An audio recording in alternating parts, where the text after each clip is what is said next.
Hi hello ನಮಸ್ಕಾರ ಸ್ನೇಹಿತರೆ. ಇಲ್ಲಿ ಭಾಗ್ಯ ಮಗ ತನ್ಮಯ್ ಹಾಗೆ ಆದಿ ಇಬ್ಬರ ಕಿಡ್ನಾಪ್ ಕೂಡ ಆಗದ. ಈ ಕಡೆ ತನ್ನ ಮಗನ ಜೊತೆ ಆದಿ ಕಿಡ್ನಾಪ್ ಆಗಿದೆ ಅನ್ನೋ ವಿಷಯ ಭಾಗ್ಯಗೆ ಗೊತ್ತಾಗಿದ್ದೆ ತಡ ಭಾಗ್ಯ ಕಾಮತ್ ಅವರ ಮನೆಗೆ ಬರ್ತಿದ್ದಾರೆ. ಈ ಕಡೆ ಕಿಶನ್ ತುಂಬ ತಬ್ಬಿಬ್ಬಾಗಿದ್ದಾನೆ. ಬಿಕಾಸ್ ಕಿಶನ್ ಆದೀಶ್ವರ್ ಅವರ ಕಿಡ್ನಾಪ್ಗೆ ಕಾರಣ ಆಗಿರೋದು.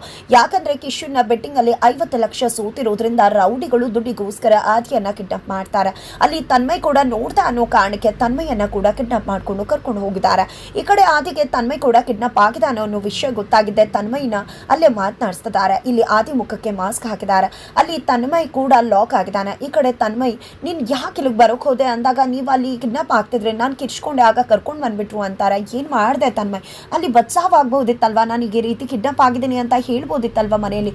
ಮೊದಲು ನೀನು ಇಲ್ಲಿಂದ ಎಸ್ಕೇಪ್ ಆಗೋಕ್ ನೋಡು. ಅಲ್ಲಿ ಏನಾದರೂ ಪೀಸ್ಗೆ ಏನಾದ್ರು ಗಾಜಿನ ಪೀಸ್ ಬಿದ್ದಿದ್ರೆ ಅದರಿಂದ ನಿನ್ನ ಕೈಗೆ ಹಾಕಿರೋ ದಾರವನ್ನ ಕಟ್ ಮಾಡ್ಕೊಂಡು ಇಲ್ಲಿಂದ ಎಸ್ಕೇಪ್ ಆಗು ಅಂತ ಅದೇ ಹೇಳ್ಕೊಡ್ತಾರೆ. ಅದೇ ಕಾರಣದಿಂದ ತನ್ಮಯ್ ಕೂಡ ಅದೇ ಕೆಲಸ ಮಾಡಿ ರೌಡಿಗಳಿಗೆ ಕಾಣ್ದಾಗೆ ಅಲ್ಲಿಂದ ಎಸ್ಕೇಪ್ ಆಗ್ತದಾನೆ.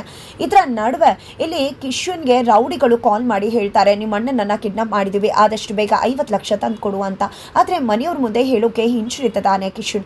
ಈ ಕಡೆ ಅಣ್ಣ ಅದಕ್ಕೆ ಕಾಲ್ ಮಾಡುವಂತ ಕಾಮತ್ ಅವರು ಹೇಳಿದ್ರೆ ಭಾಗ್ಯ ಅದಕ್ಕೆ ಮನೆಯಲ್ಲಿ ಲೇಟ್ ಆಯ್ತು ಅಂತ ತಡವಾಗಿ ಅಲ್ಲೇ ಇರಬಹುದೇನೋ, ಅಣ್ಣಂಗೆ ಯಾಕೆ ಡಿಸ್ಟರ್ಬ್ ಮಾಡಬೇಕು ಅಂತ ಕಾಲ್ ಮಾಡೋದನ್ನ ಅವಾಯ್ಡ್ ಮಾಡ್ತಿದ್ದಾನೆ ಕಿಶನ್.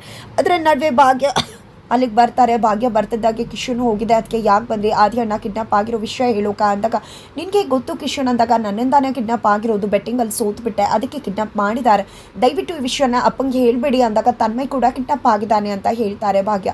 ಅಷ್ಟರಲ್ಲಿ ಮನೆಯವರು ಎಲ್ಲರೂ ಕೂಡ ಹೊರಗಡೆ ಬರ್ತಾರೆ. ಮೀನಾಕ್ಷಿ ಕಾಮತ್ ಅದರ ನಡುವೆ ತಾಂಡ ಪೊಲೀಸ್ ಅವ್ರನ್ನ ಕರ್ಕೊಂಡು ಅಲ್ಲಿಗೆ ಬರ್ತಾರೆ. ಕೊನೆಗೂ ಕೂಡ ಇಲ್ಲಿ ತಾಂಡ ಪೊಲೀಸ್ ಅವ್ರನ್ನ ಕರ್ಕೊಂಡು ಭಾಗ್ಯನ ಅರೆಸ್ಟ್ ಮಾಡಿಸೋದಕ್ಕೆ ಮುಂದಾಗ್ತಾರೆ. ಬಟ್ ಕಾಮತ್ ತಡೀತಾರೆ. ನಂತರ ಕಿಶನ್ ಮತ್ತೆ ಭಾಗ್ಯ ಇಬ್ರು ಕೂಡ ಹುಡ್ಕೊಂಡು ಹೋಗ್ತಾರೆ. ದಾರಿ ಮಧ್ಯದಲ್ಲಿ ಗುಂಡಣ್ಣ ಕಾಲ್ ಮಾಡಿ ನಾನು ಇಲ್ಲಿದ್ದೀನಿ ಅಂತ ಲೊಕೇಶನ್ ಕಳಿಸ್ತಿರ್ತಾನೆ. ಅಷ್ಟರಲ್ಲಿ ಮತ್ತೆ ಗುಂಡಣ್ಣನ ಶ್ರೇಷ್ಠ ಕಿಡ್ನಾಪ್ ಮಾಡ್ಕೊಂಡು ಕರ್ಕೊಂಡು ಹೋಗ್ತಾರೆ. ಆದರೆ ಇಲ್ಲಿ ಏನಪ್ಪಾ ಇದು, ಮಗ ಮಾತಾಡ್ತಿದ್ದವನು ಹಾಗೆ ಕಾಲ್ ಕಟ್ ಆಗೋಯ್ತಲ್ಲ ಅಂತ ಭಾಗ್ಯ ತುಂಬಾನೇ ಹೆದರೋಗ್ತಿದ್ದಾರೆ. ಹಾಗಿದ್ರೆ ಮುಂದೇನಾಗುತ್ತೆ ಮುಂದಿನ ವಿಡಿಯೋದಲ್ಲಿ ನೋಡಿ.